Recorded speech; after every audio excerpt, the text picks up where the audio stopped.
Well, I guess the judge is in the house. Yes, sir.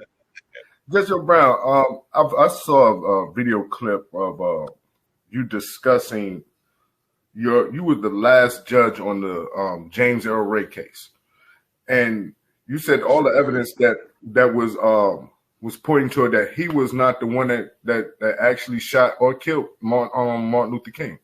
He wasn't even in Memphis on. He wasn't even in Memphis on the day it happened. Wow. Memphis Homicide Squad for Memphis Police Department was adamant he wasn't the one, but this crooked DA's office we've had around here for more than a half century insisted. And there were some other people that were complicit. What happened is the FBI set it up. They supplied the weapons, the ammunition, and recruited the two shooters. There were two-man team. One was a spotter, one was a shooter. Mm-hmm. Most likely they came from the Marine Sniper School in Quantico, Virginia, where the FBI base training academy is located. So they recruited two people. They supplied some experimental M21s at the time known as XM21s, which were accurized M14s with special barrels on them.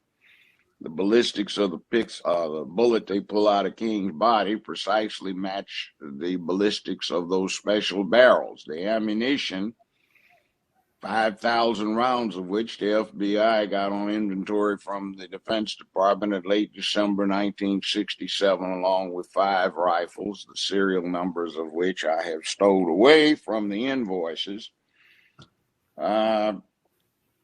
Everything matches up. So does the bullet they pull out of King's body. So in late April 1968, the Defense Department, having made demands of the Justice Department to return the weapons, the FBI was ordered to return them. They conducted an inventory and claimed they lost one. That's the murder weapon. But you'll never find it.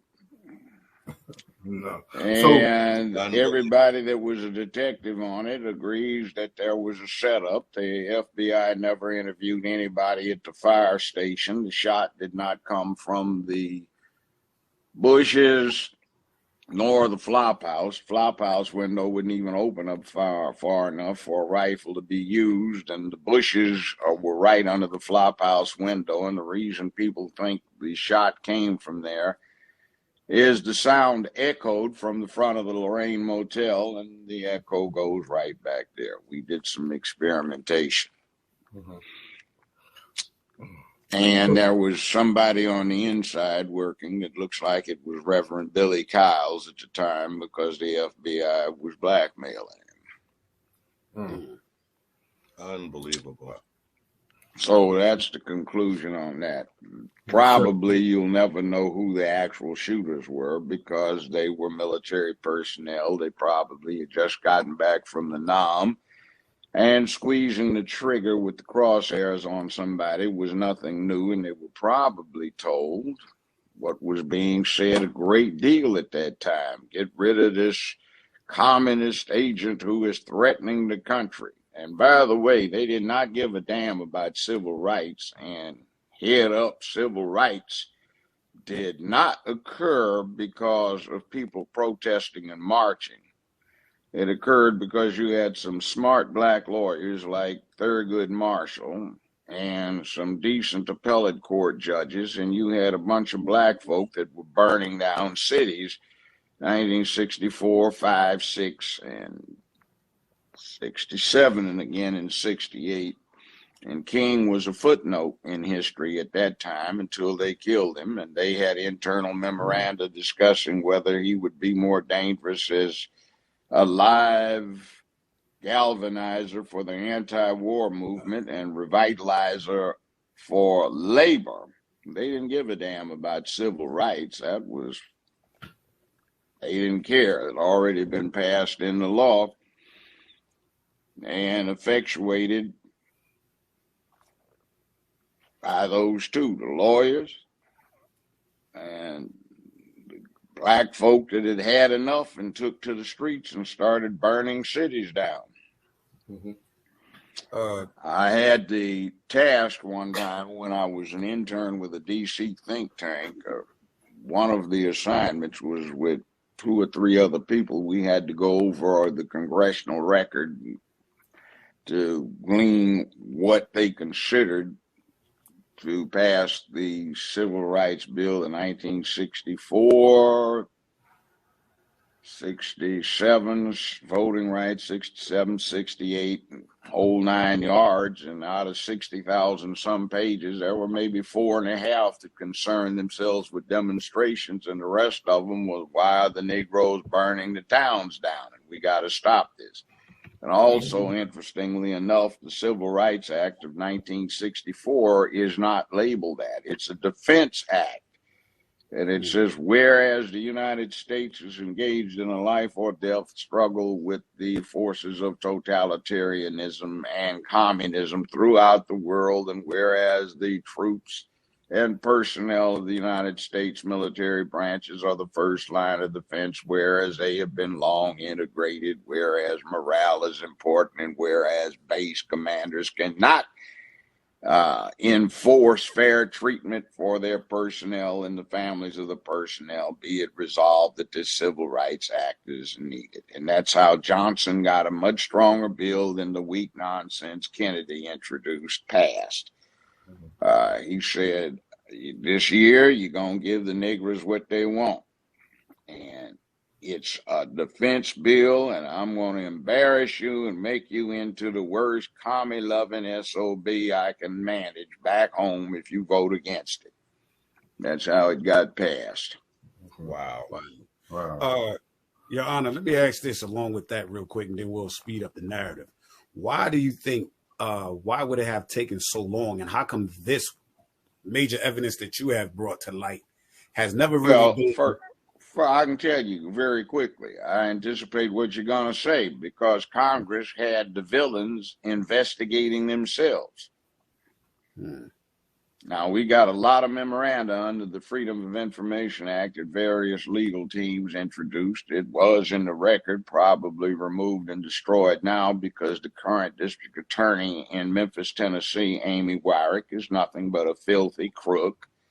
And she's trying to become the first female governor of Tennessee, and she needs to be in a prison instead of in a governor's house or in the DA's office. So we've had a long history of corruption in the district attorney's office in Memphis, Tennessee. It is, in fact, the first-degree murder capital of America. And I'm not talking about street crimes. I'm talking about organized white-collar homicides. Wow. She covers for her buddies in the country club set when they commit these things, to take out husbands and business partners who've fallen by the wayside, or organized crime when they've got somebody that they've run through here and they want to get rid of. This is the place to do it. Wow. Wow. Also, Mr. Joe Brown, I noticed that in another conversation of Bill Cosby being arrested and then being released on appeal, and then they tried to figure out whether they was going to try to retrial him. The Supreme Court of that state said, back the devil off. Those prosecutors in that office need to be in jail. They violated Cosby's civil rights. They made a travesty of the Bill of Rights. I said from the very beginning, before they even went to trial, it's dead in the water because of Fifth Amendment considerations. Mr. Cosby, or Dr. Cosby's lawyers, asserted the Fifth Amendment on his behalf during the course of the civil proceedings. The civil trial judge said, I agree. You can't go against him and make him make a statement against his interests. See, in a civil case, you can compel the defendant to give evidence against himself, but not in a criminal matter. Right. So the civil judge said, this is going nowhere. And then the district attorney's office came in and said, we agree not to prosecute Mr. Cosby. We've had the police do an intensive investigation, and there's absolutely nothing to it. Well, that's the end of it right there, because the civil judge says, all right, since there's no criminal liability, you under civil law are compelled to answer the interrogatories. and the depositions. And he did. He admitted he did certain things, but denied committing any kind of rape and said it was voluntary. Well, there was a new DA, and the new DA, who was an ignorant ass, completely oblivious to constitutional requirements, said, we're not bound by my predecessor's agreement. Well, I said, yes, you are. The state Supreme Court said, yes, you are. And the damn fool coward who was the trial judge went with the mob justice, and it looks like his wife wasn't going to fuck him anymore if she didn't get what she wanted, because she was an avid feminist and she wanted him prosecuted with this hashtag Me Too garbage. Now, they've got a cause that's interesting, just like BLM has, but it's been corrupted into something else, into an anti-man thing, an anti-masculinity, destruction with the nuclear family movement, both of them. Mm-hmm. So it is what it is, and the state Supreme Court let him out, and unfortunately, Mr. Cosby had to spend a whole lot more time in a prison than he ought to have spent.